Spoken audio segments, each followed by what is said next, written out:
Hello dear learners, welcome to my educational YouTube channel. আমি এর আগে নোটিশ রাইটিংয়ের উপরে প্রশ্নটি পোস্ট করেছিলাম, সেই প্রশ্নটির উত্তরটি আমি এই ভিডিওতে করে দেব। প্রশ্নটি ছিল রিসেন্টলি মায়ানমারে যে আর্থকুইক অর্থাৎ ভূকম্প হয়েছিল, সেই ভূকম্পের উপরে কিভাবে পরীক্ষায় নোটিশ আসতে পারে তার উপরে। এখানে তোমরা প্রশ্নটি দেখে নিতে পারো। তো পরীক্ষাতে মাধ্যমিক পরীক্ষার পরিস্থিতি হিসাবে নোটিশগুলো মাঝে মাঝে প্র্যাকটিস করে নিতে হবে এবং মাধ্যমিক পরীক্ষায় নোটিশ এসে থাকে, তাই তোমরা নোটিশটি দেখে নাও। চলো তাহলে উত্তরটি করি। প্রথমে নোটিশ কথাটা উপরের পাতার মিডিলে বড় হাতে লিখে নিতে হয়, তারপরে একটি সাবজেক্ট দিতে হয়। এখানে আমি সাবজেক্ট দিয়েছি rising funds for the Myanmar earthquake victims. তারপরে একটা মেমো নাম্বার দিতে হয়। এখানে আমি একটা স্যাম্পল দিয়েছি মেমো নাম্বারের ABC এইভাবে। তারপরে নোটিশটি যেদিনকে লিখবো তার ডেট দিতে হয়। তারপরে দেখো প্যারা একটু করে, all the students of our school are hereby informed that our school has decided to extend support to the victims of the recent devastating earthquake in Myanmar.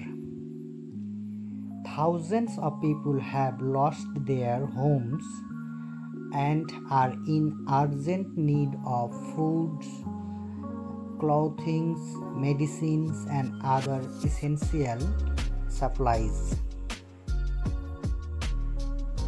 তারপরে আমাদেরকে আবার আরেকটি প্যারা চেঞ্জ করে এখানে লিখছি, In this time of crisis, it is our moral duty to stand with them. The students are requested to contribute generously either in cash or in kind, such as clothes, food or other essentials.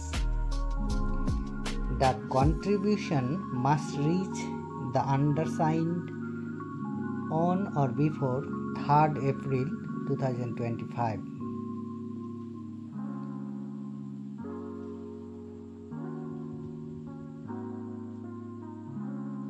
তারপরে আবার প্যারা change করে আমরা লিখব,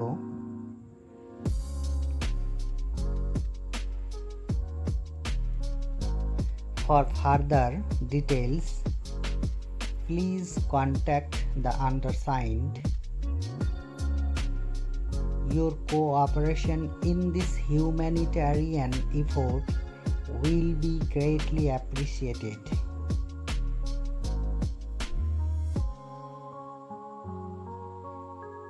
তারপরে এখানে নোটিশে যেহেতু একজন ক্যাপ্টেন অ্যাজ এ ক্যাপ্টেন নোটিশটি করা হচ্ছে, তাই এরকম নোটিশকে হেডমাস্টার বা হেডমিস্ট্রেসের দ্বারা কাউন্টার সাইন করে নিতে হয়।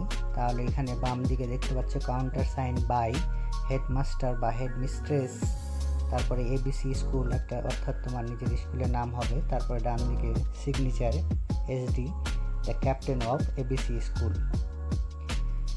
এরকম আরও এডুকেশনাল ভিডিওর জন্য আমার চ্যানেলটিকে